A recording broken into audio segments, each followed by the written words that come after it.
So I don't know if you're a fan of Batman and Robin. The movie itself I thought was terrible, but I thought George Clooney did a good job as Batman and Bruce Wayne. He didn't write the script, he didn't direct the movie, he just showed up and said the lines as they were written, and that's not his fault. But I thought he looked the part without the nipples, and we'll talk about that when we get the figure out of the box. But overall, I thought he was a fine Batman. So let me know in the comments what you think about that and about the movie.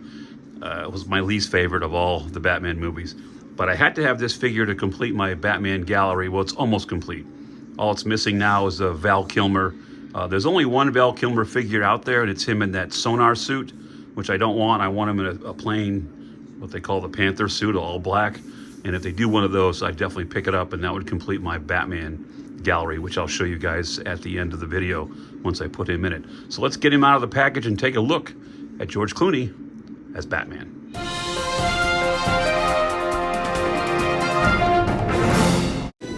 You have chosen wisely.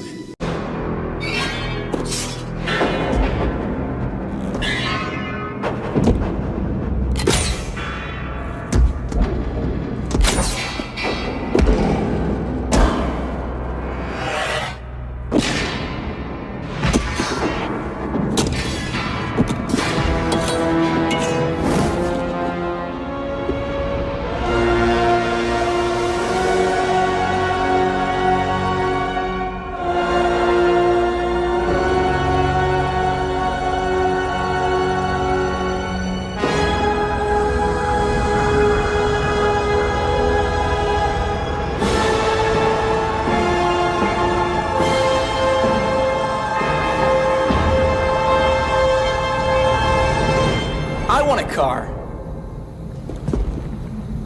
Chicks dig the car.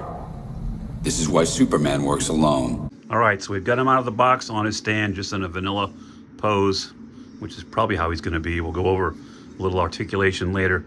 But it's Batman, so of course we got a tray full of gadgets, and I'm going to try not to drop any of them. And I'm going to start off with the tiniest one. One of the things I hated about that movie, the Bat credit card. Don't leave the cave without it. Remember that joke?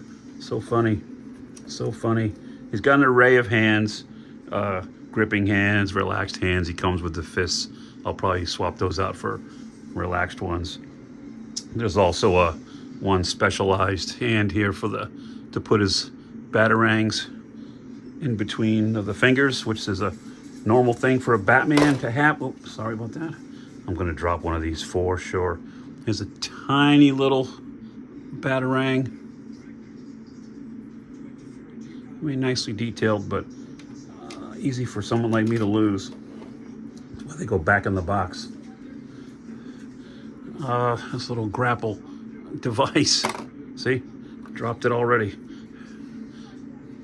I'm not even sure how this factored into the movie. I remember he fell a bunch of times and was shooting various grapples, as another one, and hooks when Mr. Freeze was freezing the city, and him and Robin and Batgirl were flying around different levels. There's a giant one there. That's huge. On the other side of the tray, there's this little device. A little paint on it, okay. Here's I recognize this. There's the little razor saw he pulled out, the little bat saw, when Poison Ivy had him in her vines. And a couple of times during that movie, and during that scene, they reversed the film a couple of times. One time when Robin came up out of the water, like to gasp for breath, it was obvious, just reversed. Same thing here when he was struggling to cut the vines. Way to be a thorough Joel Schumacher. And this one here, I don't know if I can get the small piece out with my fingers. Okay. And then earlier in the movie, when Robin dove at Mr. Freeze and he got frozen, he's got this little torch and the flame effect plugs in. That's kind of neat.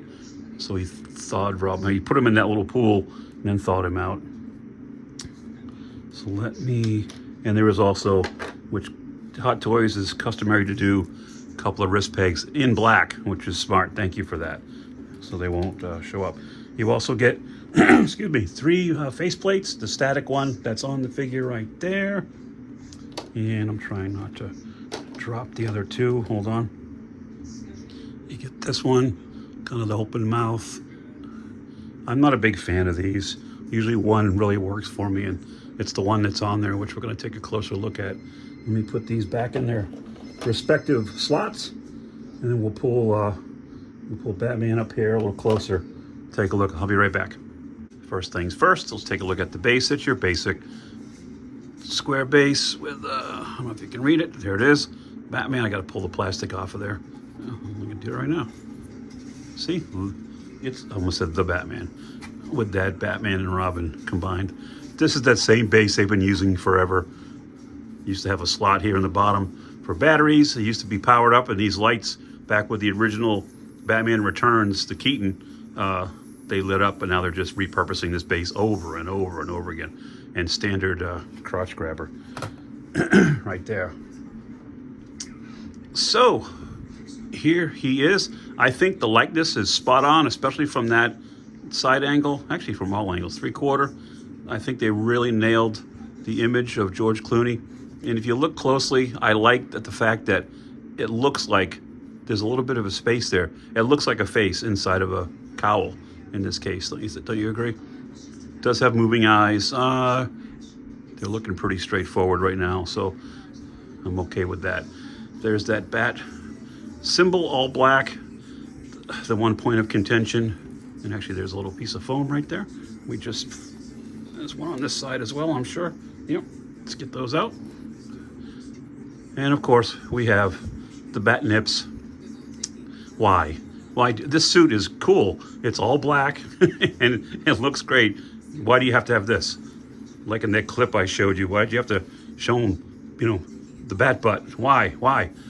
Is the back of this cowl just a single scallop in the back?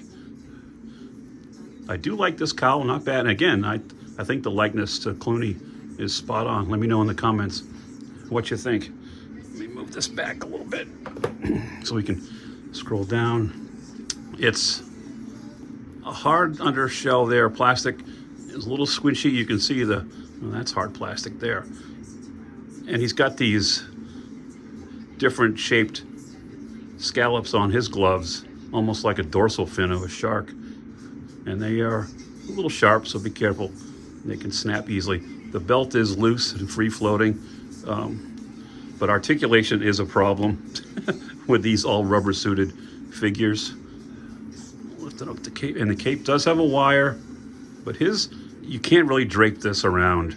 He didn't wear it that way. His was always behind, and I'll work on the wires when I set them up. Moving on down. I mean, they did a nice job. I did notice a crunch in there, but it does. See, the suit buckles. It's not very flattering when you move them around. And just like those cowls, you move the head up a little bit, you get a big gap there. So you really got to keep him in a museum pose. Moving on down to the boots. I never noticed. That's movie accurate, but this little bat etched into the boots. Single cut boot with some tread on the bottom. But overall, I mean, it's a choice. There's 2 choices right there. Can't stand it. That's the part that really just bugs me, but I had to have him to be complete. Now all I'm looking for is a Val Kilmer in a suit like this.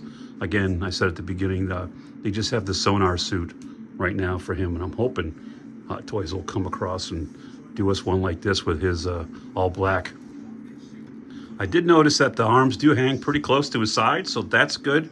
Articulation wise for this rubber suit, I mean, the arms go up there. You can see it's starting to bunch already. Same thing with forward. It doesn't just have a lot. Decent bend at the arm, but this crease is unsightly.